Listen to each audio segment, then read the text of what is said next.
দূর গহীন জঙ্গলে একটি দুষ্ট কাক বাস করত। কাকটি অন্য পাখির বাসা থেকে ডিম চুরি করে খেত। এর জন্য কাকটিকে দেখে সবাই ভয় পেত।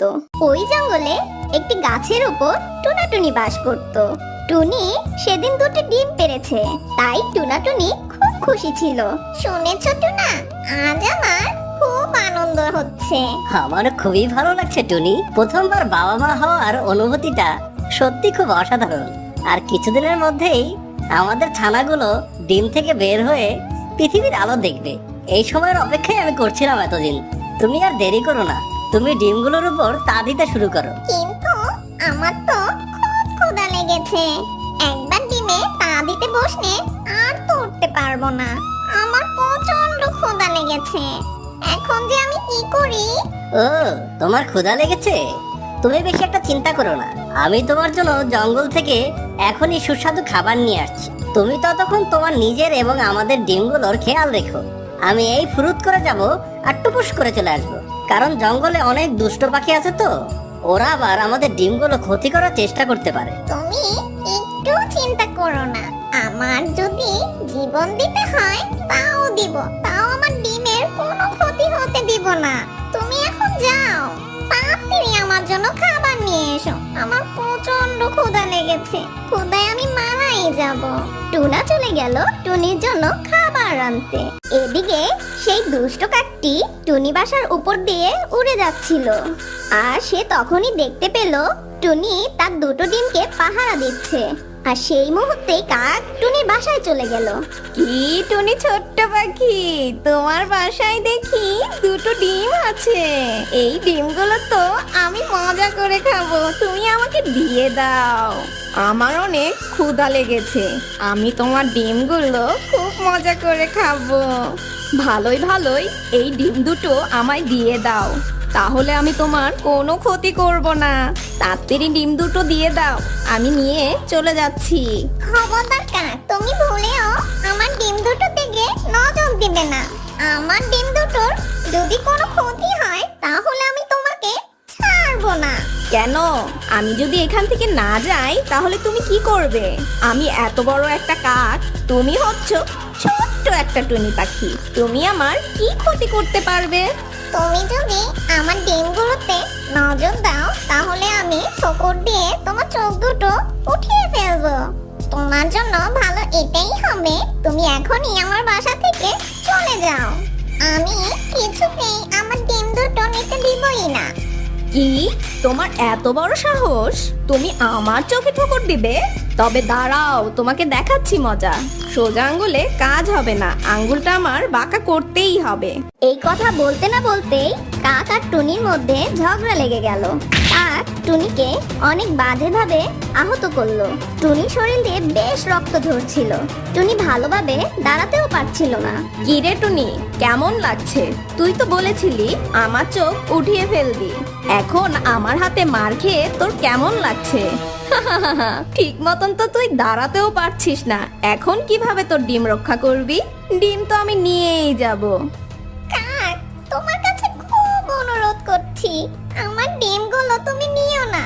এবারই প্রথম আমি মা হতে চলেছি। দোহাই তোমার, ডিমগুলোর কোনো ক্ষতি করো না তুমি। তোমার কাছে আমি হাত জোর করে মাপ চাচ্ছি, তবুও তুমি আমার ডিমগুলোর কোনো ক্ষতি করো না। তোর কোনো দোহাই আমি মানবো না, অনেক ক্ষুধা লেগেছে আমার। তোর ডিমগুলোকে এখন আমি নিয়ে যাচ্ছি, তারপর আমার বাসায় গিয়ে সেগুলো মজা করে খাবো। এই বলে কাক টুনির বাসা থেকে দুটো ডিম নিয়ে চলে গেল। সন্ধ্যা হয়ে গেল, তারপর টুনা বাসায় ফিরে এলো। টুনিকে রক্তাক্ত অবস্থায় দেখে টুনা বলল, কি ব্যাপার টুনি, তোমার কি হয়েছে? তোমার শরীর দিয়ে এই টপ টপ করে রক্ত পড়ছে কেন? আর আমাদের সেই ডিমগুলো কোথায়? ওগো, দুষ্ট কাক এসে আমাকে অনেক মারধর করে আমাদের ডিম দুটো নিয়ে চলে গেছে। আমি অনেক চেষ্টা করেছি, কিন্তু ওই কাকের সাথে আমি লড়াই করে পারিনি, তাই ও আমাকে মেরে আমাদের ডিম দুটোকে নিয়ে চলে গেছে ওর বাসায়। কি বলছো? শেষমেশ ওই দুষ্ট কাকটা আমাদের বাসাতেই হানা দিল? যেভাবেই হোক আমাদের ডিমগুলোকে ওই কাকের হাত থেকে রক্ষা করতেই হবে। তুমি আগে একটু সুস্থ হয়ে নাও, এরপর আমরা ওই কাকের বাসায় যাব। টুনি একটু সুস্থ হতেই টোনা আর টুনি চলল কাকের বাসায়। এদিকে কাক তার বাসায় ডিম দুটো রেখেছে। কাক আর তার সঙ্গী ডিম দুটোকে খেতে যাবে। তখনই টোনা আর টুনি সেখানে গিয়ে উপস্থিত হলো। ওই দেখো টোনা, দুষ্ট কাক আমাদের ডিম দুটো তার বাসায় রেখেছে আর আমাদের ডিমগুলোকে ওরা খেতে যাচ্ছে। আমাদের তাড়াতাড়ি কিছু একটা করা উচিত। আমাদের ঝটপট একটা বুদ্ধি বের করতে হবে। আমরা ওদের সাথে লড়াই করে পারবো না। আমি কাকের মনোযোগটা অন্যদিকে নিচ্ছি, তুমি আমাদের ডিমগুলো নিয়ে এখান থেকে চলে যেও। না না টোনা, আমি তোমাকে ছাড়া যাবই না। যাই হয়ে যাক না কেন, আমরা দুজন একসাথেই থাকবো। তুমি বরং অন্য কিছু ভাবো। আচ্ছা ঠিক আছে, আমি কাকের সাথে কথা বলে দেখি। আরে কাক, আমাদের ডিমগুলো ভালোই ভালো দিয়ে দে বলছি, তা না হলে কিন্তু তোর কপালে অনেক দুঃখ আছে। তোরা কি আমাকে বোকা পেয়েছিস নাকি? অনেক কষ্ট করে তোদের বাসা থেকে এই ডিম দুটো নিয়ে এসেছি। তোরা দুজন মিলে আমার কিছুই করতে পারবি না। আমারও একটি সঙ্গী আছে। তোরা দুজন, আমরাও দুজন। তোরা হচ্ছিস ছোট্ট টুনটুনি পাখি, আমাদের কিছুই করতে পারবি না তোরা। আমি তোর কাছে হাত জোর করে ভিক্ষা চাইছি, তুই আমাদের ডিমগুলোকে দিয়ে দে। আমাদের এত বড় ক্ষতি তুই করিস না প্লিজ। আরে যা যা, আমাদের বাসা থেকে দূর হয়ে যা। তুই যতই মিনতি করিস না কেন, আমি এই ডিম দুটো তোদের দিব না। তোরা কি করবি আমার? তোরা কিছুই করতে পারবি না আমার। তোদের দুজনের ভালো এটাই হবে, তোরা এখনই এখান থেকে চলে যা। তবে তুইও শুনে রাখ দুষ্ট কাক, আমাদের জীবন থাকতে আমরা কিছুতেই এই ডিমগুলো নষ্ট হতে দেব না। তাহলে আর কি করা যায়? এখন আমার হাতে তোরা দুজনই মর। কাক আর টোনাটুনির মধ্যে লড়াই শুরু হয়ে গেল। দুই কাক মিলে টোনা আর টুনিকে অনেক বাজেভাবে আঘাত করলো। তাদের শরীর থেকে খুব রক্ত ঝরছিল। তখন সেখানে দুটি ঈগল চলে এলো। ঈগল দুটি টোনাটুনির এই অবস্থা দেখে টোনাকে বলল, টোনা, কি হয়েছে তোমাদের? তোমাদের শরীর থেকে রক্ত ঝরছে কেন? তোমরা বা কেন কাকের সাথে লড়াই করছো? আর বলো না ঈগল বোন, এই কাকেরা আমাদের বাসা থেকে আমাদের ডিমগুলো চুরি করে এখানে নিয়ে এসেছে। আমরা প্রথমবারের মতো বাবা মা হতে চলেছিলাম, তাই আমরা কিছুতেই চাই না যে আমাদের ডিমগুলো এই কাকগুলো খেয়ে ফেলুক। কাকেরা কোনোভাবেই আমাদের ডিমগুলো ফেরত দিচ্ছে না। ওই কাকের এত বড় সাহস তোমাদের ডিমগুলো তোমাদের কাছ থেকে কেড়ে নিয়েছে। তুমি কোনো চিন্তা করো না, ওই ডিমগুলো আমি তোমাকে ফিরে দেওয়ার ব্যবস্থা করছি। এই কাক, নিজেদের ভালো চাস তো টোনা টুনি ডিমগুলো ফিরিয়ে দে, তা না হলে কিন্তু তোদের কপালে সত্যিই অনেক দুঃখ আছে।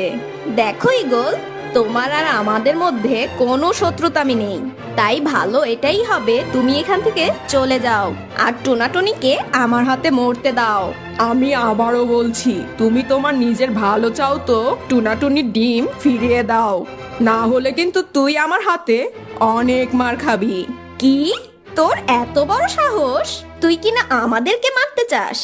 দাঁড়া ঈগল, তোকে আমরা দুজন মিলে সাহেস্তা করব। কে কাকে মারবে সেটা সময় বলে দিবে, তবে তোরা মার খাওয়ার জন্য প্রস্তুত হয়ে যা। এই বলে দুই ঈগল দুই কাককে অনেক মারলো। আর টোনাটুনি কাকের বাসা থেকে ডিম দুটো নিয়ে তাদের বাসায় রওনা দিল।